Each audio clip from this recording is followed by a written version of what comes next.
Good evening दोस्तों। आज मैं अपने चैनल समता एकेडमी में सिंधु घाटी पाठ सभ्यता 2 स्टार्ट करने जा रहा हूं और सिंधु घाटी सभ्यता पार्ट 1 आप ज़रूर देखिए ताकि आपको ये चैप्टर आसानी से और आपको अधिक से अधिक जानकारी प्राप्त हो सके। तो चलिए दोस्तों शुरू करते हैं सिंधु घाटी सभ्यता पार्ट 2। हम पहले पार्ट में भूमिका, खोज, विस्तार, क्षेत्र ये देख चुके थे। अब हम इस चैप्टर में शुरुआत करेंगे प्रमुख स्थल और उनकी विशेषताएं क्या है। तो काफ़ी स्थानों से जो सिंधु घाटी सभ्यता जो स्थल है, काफ़ी स्थानों से जो है उनके साक्ष्य मिले हैं जिन पे इतिहासकारों ने स्टडी किया, वहाँ के समाज का, वहाँ के धार्मिक रीति रिवाज का पता लगाया, समय काल पता लगाने की भी जो है प्रयास किए, लेकिन चूँकि लिपि ऐसी है जो पढ़ी नहीं जा सकी है। तो हम देखते हैं आज प्रमुख स्थल और उनसे संबंधित विशेषताएं।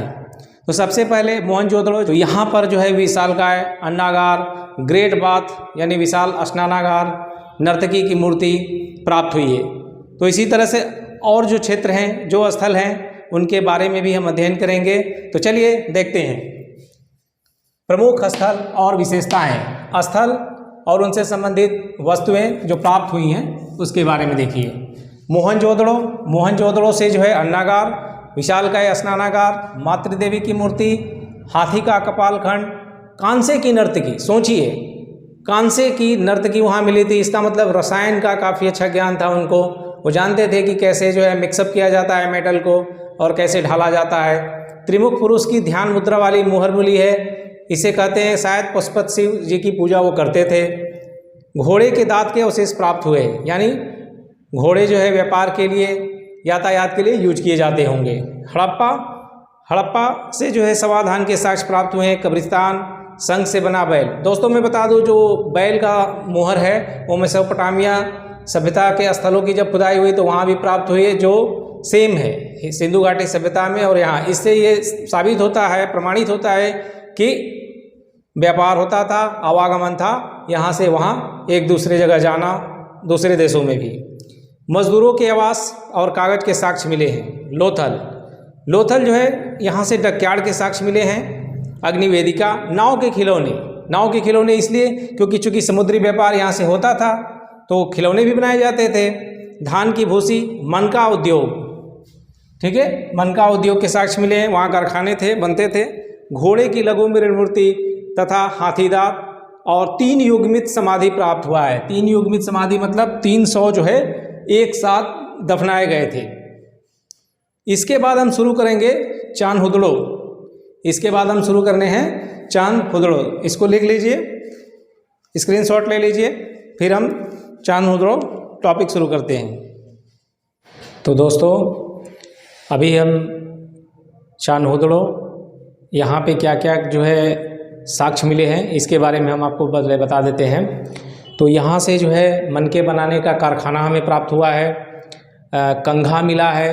रजनशलाका जिसे आप नहीं समझ रहे होंगे, रजनशलाका यानी लिपस्टिक, मतलब सौंदर्य प्रसाधन, आभूषण, हर चीज़ के मामले में वो बहुत ही आगे थे।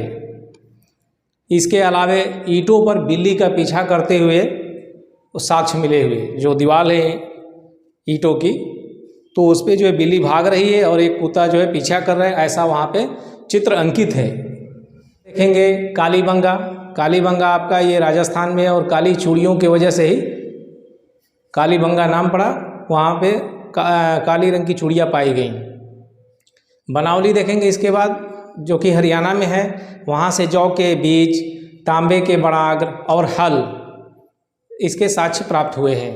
इसके बाद हम देखेंगे धौलावीरा, जो कि काफ़ी इम्पोर्टेंट है। यहाँ से काफ़ी जलाशय के साक्ष्य प्राप्त हुए हैं कि यहाँ पे जलाशय थे और ये कच्छ जिला गुजरात में पड़ता है। तो ये टॉपिक एक एक करके हम देखते हैं। देखिए चान्हुदड़ो, यहाँ से मनके बनाने का कारखाना। वक्राकार ईंटें केवल जो है चान्हुदड़ो से प्राप्त हुई है। कंगा, रजनशलाका जिसे हमने बता दिया, लिपस्टिक, 4 पहियों वाली गाड़ी, ईंटों पर बिल्ली का पीछा करते हुए साक्ष्य। इसके बाद कालीबंगा से जो है चबूतरे पर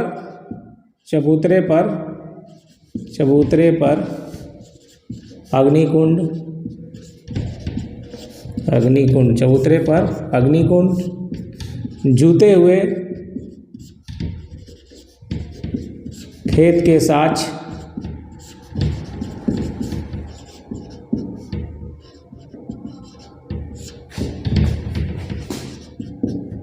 कांच एवं मिट्टी की चूड़ियाँ।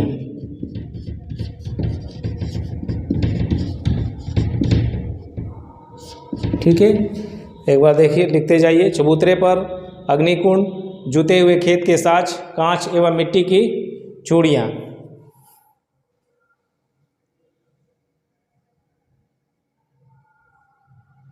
इसके अलावे देखिए सिलबट्टा समझ रहे हैं आप? सिलबट्टा शहरों में बच्चे देखे भी नहीं होंगे। सिलबट्टा क्या है? बेसिकली पत्थर का कट करके बनाया जाता है और पत्थर का ही बेलन टाइप का होता है, जिस पे जो है गांव में आज भी या शहरों में भी कुछ घरों में देखने को मिल सकता है, जिसमें मसाला वसाला पीसा जाता है। नॉर्मली तो आजकल शहरों में या मैक्सिमम घरों में मिक्सी का लोग प्रयोग कर रहे हैं, तो इसलिए पता ना होगा। तो ये है सिलबट्टा भी प्राप्त हुए हैं। सूती कपड़े के साक्ष्य मिले हैं यहाँ से, कालीबंगा से सूती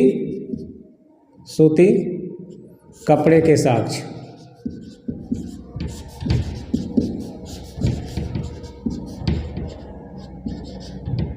ठीक है, सूती कपड़े का साक्ष्य। बनावली जो है आपका हरियाणा में है, कालीबंगा राजस्थान में है।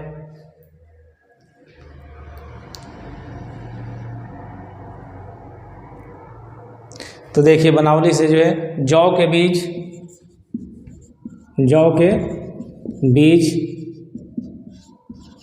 हल, बाणाग्र, क्योंकि वो लोग अस्त्र शस्त्र का भी प्रयोग करते थे, इसलिए बाणाग्र, इसके भी साक्ष्य वहाँ से प्राप्त हुए हैं बनावली से। तांबे की कुल्हाड़ी का भी प्रयोग होता था, क्योंकि यहाँ पे तांबे की कुल्हाड़ी प्राप्त हुई है। तांबे की कुल्हाड़ी,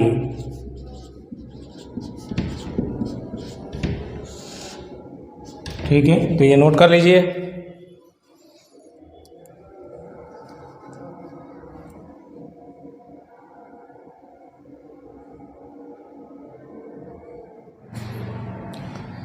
धौलावीरा जो है गुजरात के कच्छ जिले के मचाऊ तालुका में पड़ता है।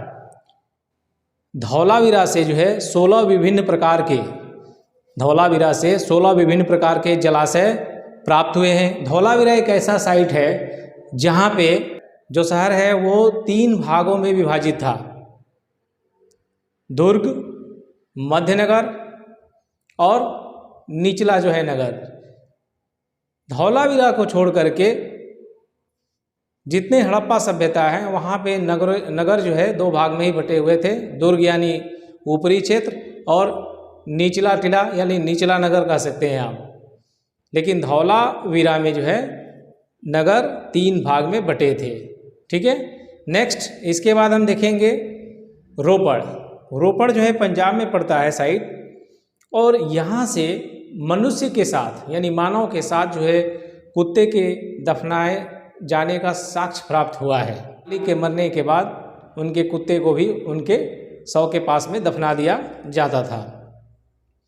इसके बाद हम देखेंगे हेडिंग नेक्स्ट सुरकोटडा यह गुजरात में है, और यह एक ऐसा स्थल है जहाँ से हमें घोड़े के जो है अस्थियाँ मिली हुई हैं, घोड़े की अस्थियाँ प्राप्त हुई हैं।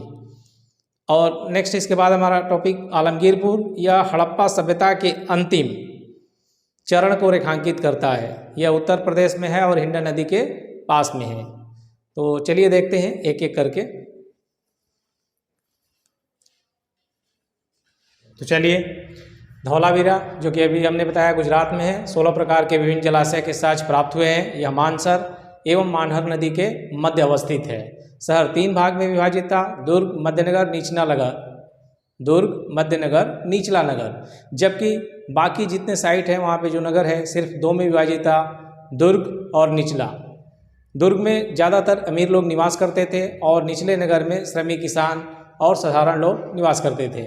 रोपण पंजाब में है। यहाँ से तांबे की कुल्हाड़ी, एक कब्र में मानव के साथ कुत्ते दफनाए जाने का साक्ष्य, हड़प्पा चित्रित धूसर मृदभांड और काली पालिश वाले भी बर्तन प्राप्त हुए हैं। सूर कोटड़ा ये गुजरात में है, यहाँ से जो है घोड़े की अस्थियाँ प्राप्त हुई हैं। तो इस तरीके से प्रमुख स्थल और विशेषताएं हम देख लिए। इसके बाद हम कैसा धार्मिक जीवन था, सामाजिक जीवन कैसा था, इस टॉपिक के बारे में देखेंगे। तो इसको स्क्रीनशॉट ले लीजिए, नोट कर लीजिए, फिर आगे बढ़ते हैं। अभी हम देखेंगे टॉपिक धार्मिक जीवन और सामाजिक जीवन। तो पहले मैं आपको समझा देता हूं और फिर आगे हम इसको जो है बोर्ड पे लिखेंगे। तो सबसे पहले समझिए, सुन कर के भी काफ़ी चीज़ें याद हो जाती हैं और नोट्स लोग बनाते हैं लेकिन रेफ़र नहीं करते हैं। तो मैं दोस्तों आपसे बताना चाहता हूं कि आप सिर्फ अपने आप को धोखा दे रहे हैं, क्योंकि आप नहीं जानते कि आपके पेरेंट्स कितनी मेहनत से आपके ट्यूशन फीस, आपका रूम रेंट आपको भेजते हैं। अपने लिए पिता जो है नए कपड़े, नए जूते नहीं खरीदता है, सोचता है कि चलो बच्चे को ट्यूशन फीस देना होगा, रूम रेंट देना होगा। जब मास होती है दिन भर थक कर के, तो बस यही सपने लेकर के सोती है।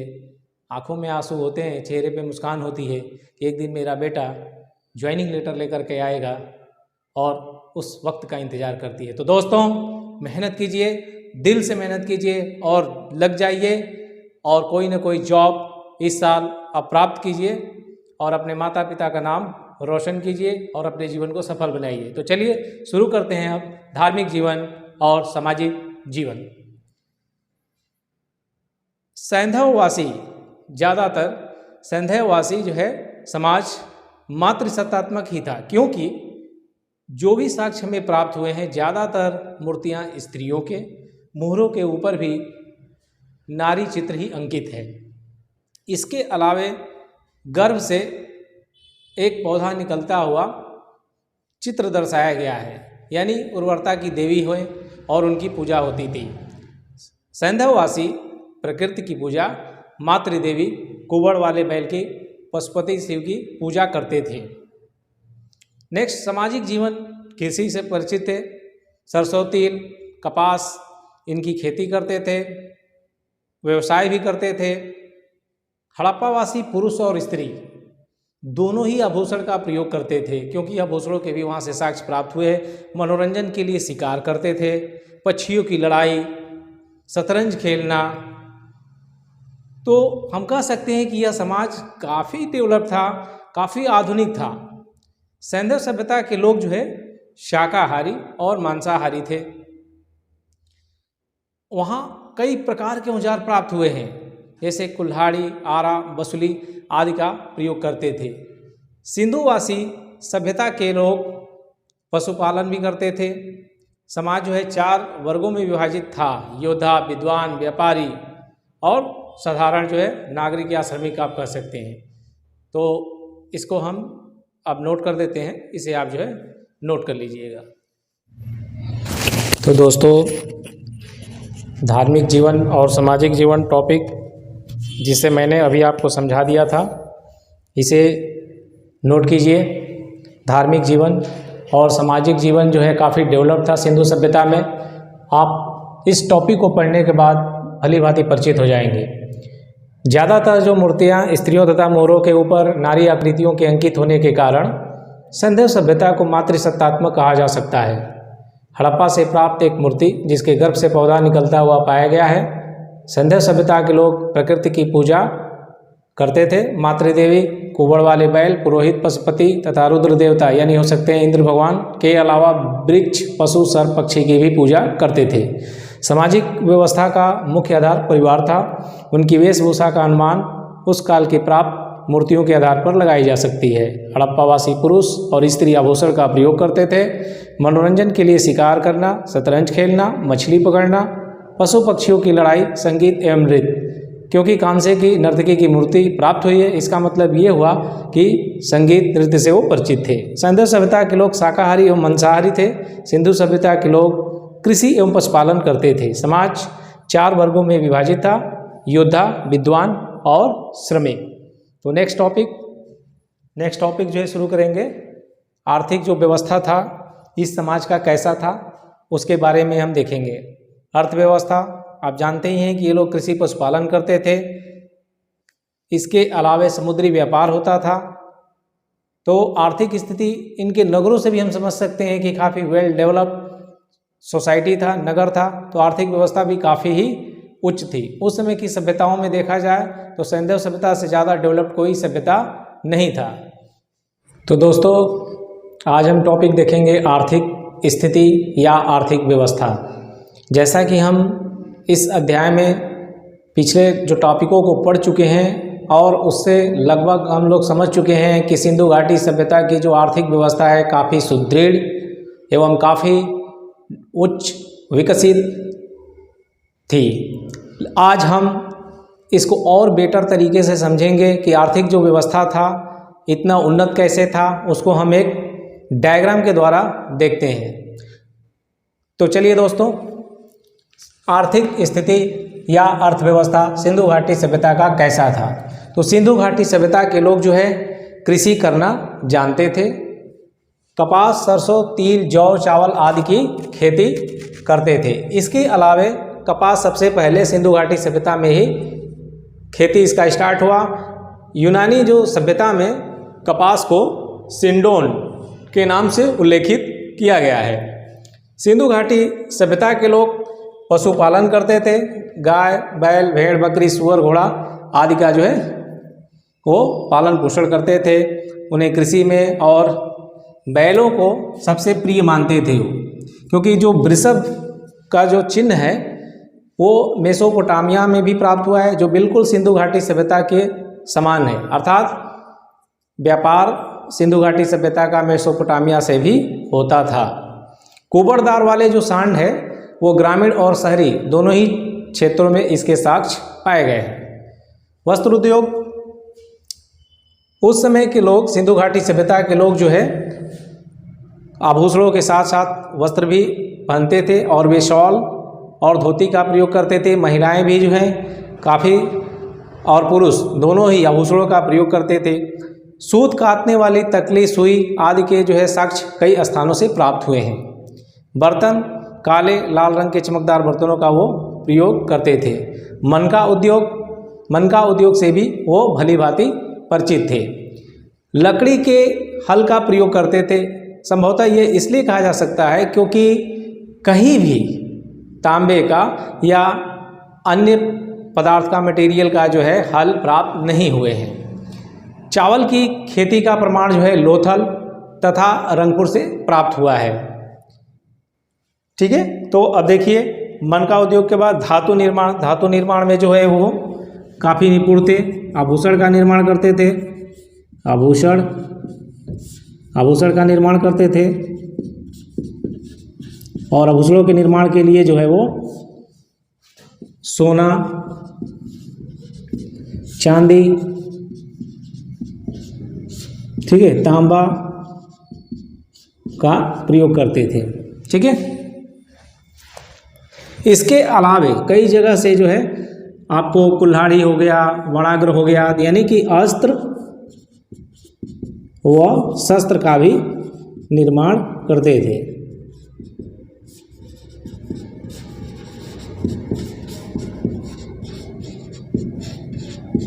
ठीक है,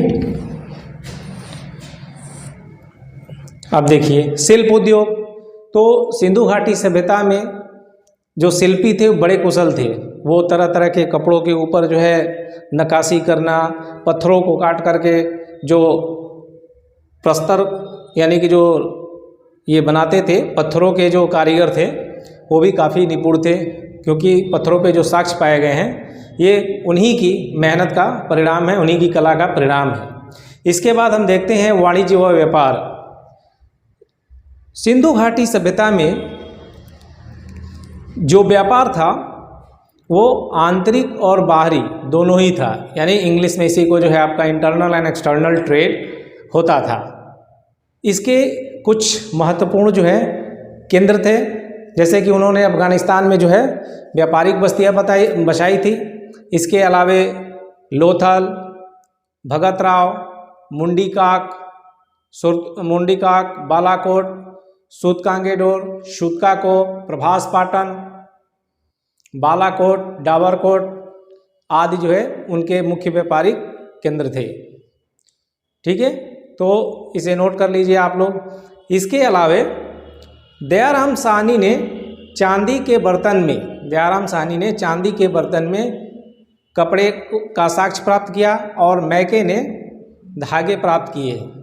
तो इससे स्पष्ट भी होता है कि वस्त्र उद्योग में काफ़ी वो लोग आगे थे और वस्त्र उत्पादन करते थे और उसका व्यापार भी करते थे।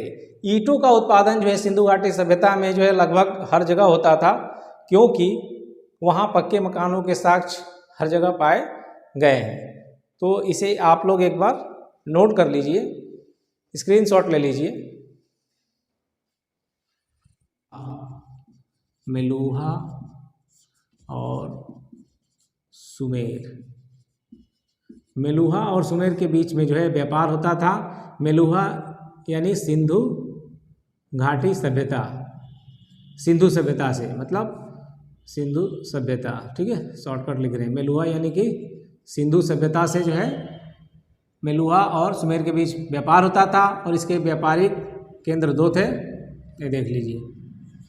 ठीक है, पहला, ये दूसरा जो है आपका ओमान में था मगान करके व्यापारिक केंद्र। ये कहाँ पे मगान जो है ओमान के पास है।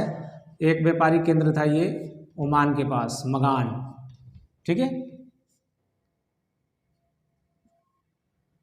और एक था बहरीन के जो है पास। ठीक है, बहरीन के पास था एक व्यापारिक केंद्र, उसका नाम दिलमुन। यस, बहरीन के पास जो व्यापारिक केंद्र था उसका नाम था दिलमुन।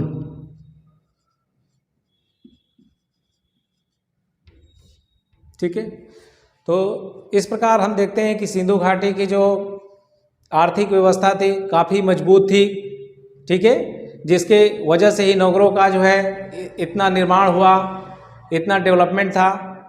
तो इस प्रकार इसे नोट बना लीजिए और आर्थिक स्थिति या आर्थिक व्यवस्था से कोई भी क्वेश्चन बनता है तो आप इसे अच्छे से अब एक्सप्लेन कर सकते। तो दोस्तों, जो भी शिल्प कला और प्रौद्योगिकी से रिलेटेड इम्पोर्टेंट पॉइंट हैं उसको मैंने ब्लैक बोर्ड पर लिख दिया है, इसको एक बार देख लीजिए। सैंधव निवासी व्यापार, वाणिज्य तथा कृषि के अलावा प्रौद्योगिकी, शिल्प और कला के भी उन्नत जानकार थे। सिंधु सभ्यता से लगभग 25 समूहें प्राप्त हुई हैं। यह प्रायः आयताकार या वर्गाकार है। पशु चित्र के साथ लिपि वर्गाकार मुहर पर एवं आयताकार मुहर पर केवल लिपि उत्कीर्ण है। वे लोग लोहे से परिचित नहीं थे, लेकिन सोना, चांदी, तांबा तथा कांसे का अच्छा ज्ञान था, जिसका प्रमाण द्रविमोम विधि से कांसे की नर्तकी जो प्राप्त हुई है, जिसका प्रमाण है द्रविमोम विधि से कांसे की जो नर्तकी प्राप्त हुई है। अतः हम कह सकते हैं कि सैंधव वासियों को रसायन एवं प्रौद्योगिकी का अच्छा ज्ञान था। हड़प्पा सभ्यता के लोग गोमेद, फिरोजा, लाल पत्थर और सेलखड़ी जैसे बहुमूल्य पत्थरों का निर्माण करते थे। यहाँ से दोस्तों लिपि प्राप्त हुई है, जिसमें जो है 64 ये मूल लिपि है और उसके ऊपर जो है जो सेलखड़ी है उसके ऊपर 250 से 400 अक्षर अंकित है, जो अपठनीय है, जिसे अभी तक पढ़ा नहीं जा सका है। तो दोस्तों, ये थे शिल्पकला और प्रौद्योगिकी के इम्पोर्टेंट पॉइंट। और दोस्तों, आपको यदि हमारी वीडियो या जो हमारे द्वारा प्रदान किए गए कंटेंट अच्छा लगता है तो इसको जो है शेयर कीजिए और हमें मोटिवेट कीजिए। नेक्स्ट टॉपिक हम देखेंगे अभी, इस सभ्यता का पतन कैसे हुआ, सबसे इम्पोर्टेंट पॉइंट। ठीक है, तो एक बार इसको स्क्रीनशॉट ले लीजिए, नोट कर लीजिए।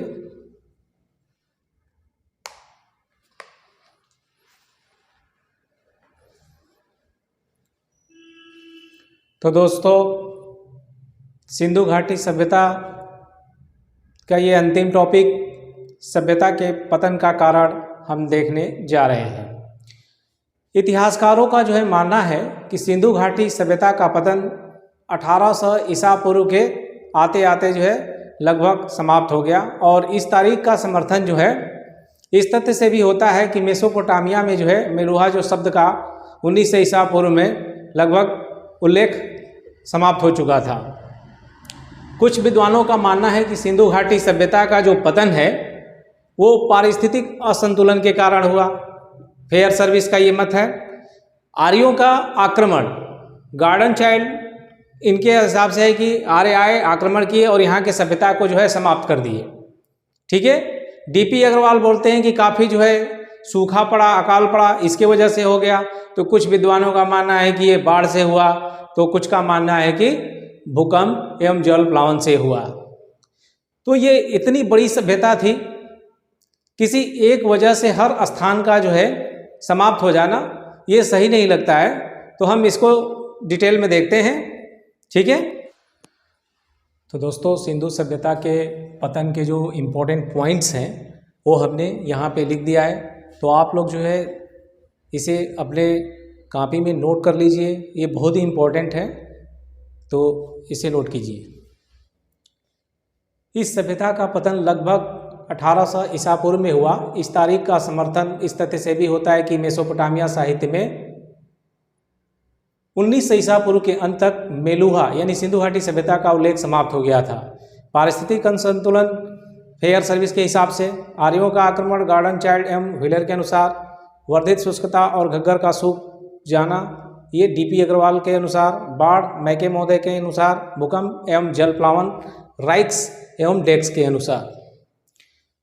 तो इस प्रकार हम देख सकते हैं कि इस सभ्यता का पतन किसी एक कारण के वजह से नहीं, बल्कि अलग अलग जगहों के लिए अलग अलग कारण रहे होंगे। ठीक है। तो दोस्तों, इस प्रकार सिंधु घाटी सभ्यता जो है ये चैप्टर पार्ट 1 पार्ट 2 दो पार्ट में करके हमने जो है समाप्त किया। और अंत में 4 लाइनें जो आपको मोटिवेट करने के लिए मैं सुनाना चाहता हूँ। मुश्किलों से भाग जाना, मुश्किलों से भाग जाना आसान होता है। दोस्तों, मुश्किलों से भाग जाना आसान होता है। हर पहलू जिंदगी का इम्तिहान होता है। हर पहलू जिंदगी का इम्तिहान होता है। डरने वालों को कुछ नहीं मिलता, डरने वालों को कुछ नहीं मिलता इस जिंदगी में, लड़ने वालों के कदमों में जहान होता है। तो इसी के साथ जय हिंद, जय भारत दोस्तों।